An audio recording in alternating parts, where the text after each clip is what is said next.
Hi there. My name is Britt Palladino, and this is my testimony on my struggles and freedom with sinful eating patterns. Now, I realize that the word sinful and eating are not normally going together. I know I never actually saw those together until I started on this journey. But I'm going to share with you a little bit about how I arrived at this.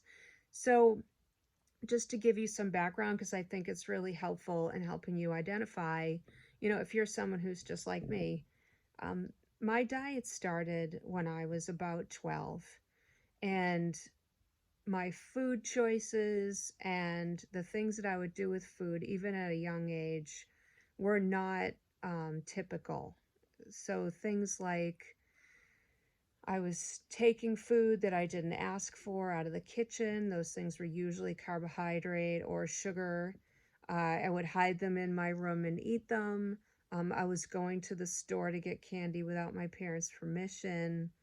I would take money that was my mother's and go to the store for candy. So these sort of things started pretty early on. And that's really when my mom started noticing that I was gaining weight. And so then the diet started. So, I think my mom was concerned about my health or just what the future looked like, being overweight. So she tried on many occasions to try to get me to diet and thinking that that was the problem. So, of course, then, once you go through your teen years and your preteen years, being used to the idea that dieting is the solution to your eating problem, that kicked off many years, almost every year, of some kind of a new diet.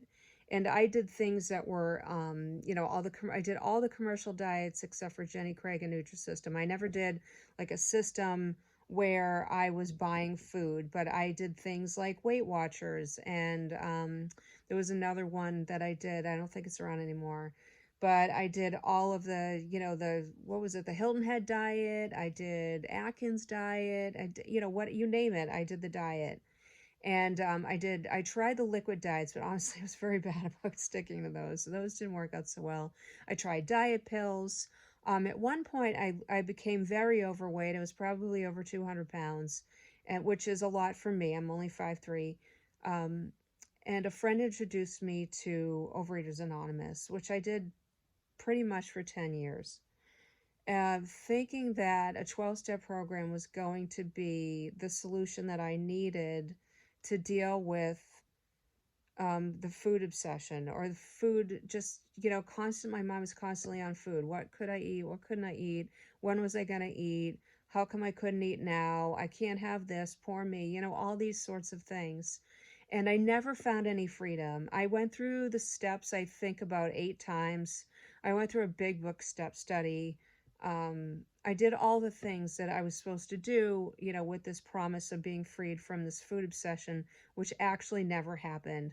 And it was really just this big laundry list of things for me to do, to keep from eating today. And for the majority of the time, while I would eat the way that I was supposed to, the mind was never quiet about the food for very long, which was really my biggest problem. So I left that, and that kicked off many years of back on the commercial diets, putting myself on diets, trying to follow the Weight Watchers food program, that some of them do without the program. Very frustrating. So fast forward to 2 years ago, I was up to about 170 pounds. I didn't like the way that I felt, and I didn't like the way that I looked. So back to Weight Watchers we went. And I lost all the weight that I wanted to. I got back into the gym. I'm like, there, see, this is it. That's all I need. Okay, well then, after about 6 months, the weight starts coming on and coming on. And I tried things like paleo. At one point, I was super into paleo. And then, of course, I stopped doing that. And then keto. I tried keto. Actually, I really hated keto.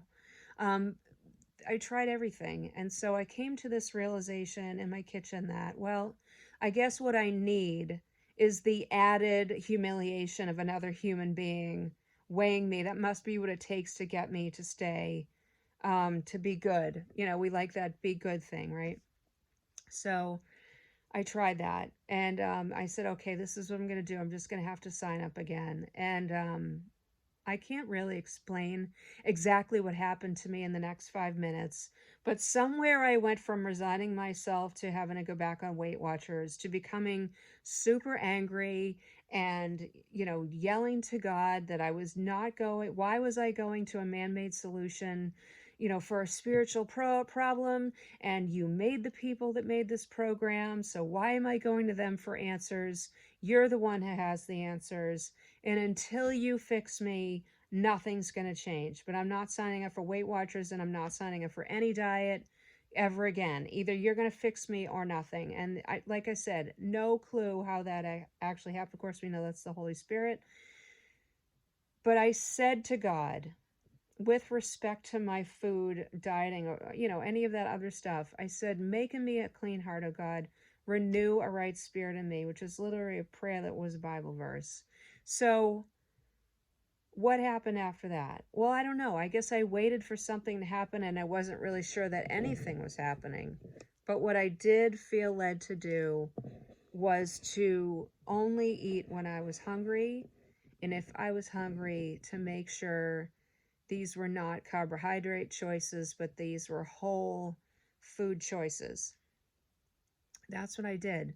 So for the first 6 months, I would say, or the first, what happened was God started revealing Bible verses to me that would speak to the issue and what was the issue and how did he want to resolve it in my life. And this went on for, like I said, about 6 months. He ended up revealing 54 Bible verses initially to me that spoke to my spirit on the subject of my food choices, why was I making these choices, and what could I do about it. Because until you really understand the problem, that you can't understand what the solution is, and you're just going to try to go to any other solution because you don't understand the problem, right? So this is what he revealed to me over 6 months. Like, what exactly was the problem? So, and if you're thinking the problem is gluttony, I can tell you that's only a little tiny piece. uh, Bigger problem. So think gluttony is a symptom, not actually the problem. So that's covered in week 2. So this is what happened. So the Bible verses kept me from not eating in an unhealthy way. That doesn't mean I kind of tripped and fell a little bit along the way, because I did. But I got right back up. I got right back up.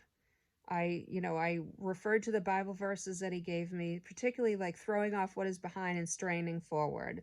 So if I had a bad day, I throw off what's behind, I strain forward. That's what God was telling me to do. And so I did that. And I was just surprised and happy enough to know that while the scale wasn't going down, it wasn't going up either. We had stopped that like seemingly out of control progression of just um, gaining weight no matter what I tried to do. So that was great. Then I decided I was really getting something out of these Bible verses. Maybe I would share them if there was another group of women who were interested in hearing the Bible verses and how they helped me.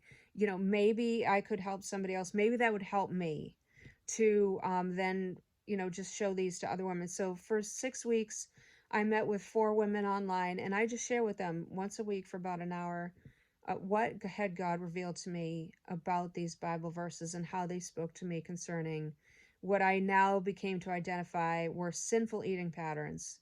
So, in other words, there were reasons that I ate, reasons I understood, reasons I didn't understand, but I was choosing food instead of God for those answers, for comfort, for solutions, for escape, for everything, right? So, I identified this term as sinful eating patterns. I shared them with the group. Some of them found freedom. Some of them at least helped and they at least understood their problem, right? And they encouraged me to keep doing this, to do this again, to do this more. So then I shared this with a friend of mine. She's like, well, you really should make this a Bible study if you want to keep sharing it with people. So I did. And then I did it again.